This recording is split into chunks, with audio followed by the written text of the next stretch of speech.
Lethbridge. The Prime Minister is spending like a drunken sailor. As a result, inflation is excessive. As a result, Canadians are finding it difficult to make ends meet. As a result of that, many Canadians are cutting back on the amount of healthy foods that they purchase and consume. Now the Prime Minister is planning to triple the carbon tax, which will again increase the cost of groceries, home heating, and gasoline for people's vehicles. In other words, the cost of living will hike up once again.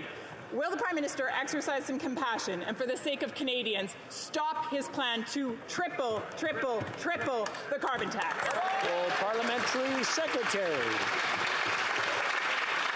Mr. Speaker, the Leader of the Opposition, that member, the entire Conservative Party, continues to put forward policies that actually put the future of Canadians at risk. Right. They do that by telling us to stop fighting climate change. They do that by telling us to raise the pensions of seniors. They do that by telling us that childcare and dental care isn't important. It's about time we came together in this House to focus on what matters, which is making life more affordable and making sure that we grow an economy that works for everybody. For Lethbridge.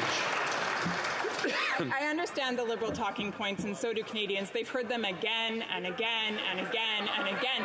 It's rather disingenuous and incredibly repetitive, but the reality is, to the Canadian families that are struggling to make ends meet, those talking points don't make the difference. Yes. What makes the difference is when this government exercises responsibility and cuts back on taxation and makes life increasingly affordable for Canadians. So I'll ask again on their behalf, would this government exercise some compassion, and would the Prime Minister commit today to ending his plan to triple the carbon tax? The Honourable Minister for Family.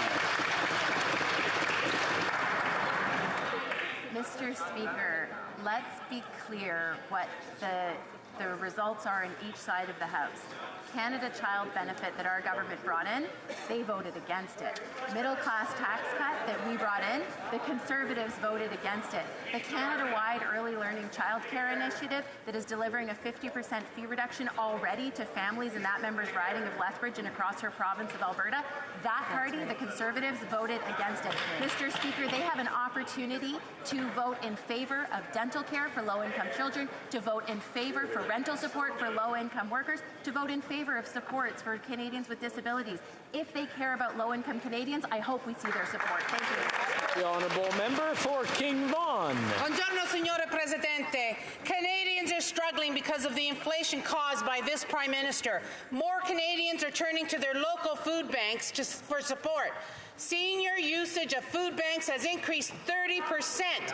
According to the CEO of Toronto Food Bank, nearly triple the number of people visiting the food bank in June 2022 compared to June of 2019. Those are his words. These Liberals have caused the cost of living crisis. Will this Liberal scrap the planned tax hikes? The Honourable Minister for Seniors. Take any lessons from the party opposite, whose plan for seniors was to raise the age of retirement to 67. Mr. Speaker, one of the very first things we did as a government was to reverse that back to 65. We increased the guaranteed income supplement. We put more money into the pockets of seniors by increasing the old age security by 10%. We're doubling the GST credit, Mr. Speaker. That's our record for seniors, Mr. Speaker, and we're going to continue to deliver for them.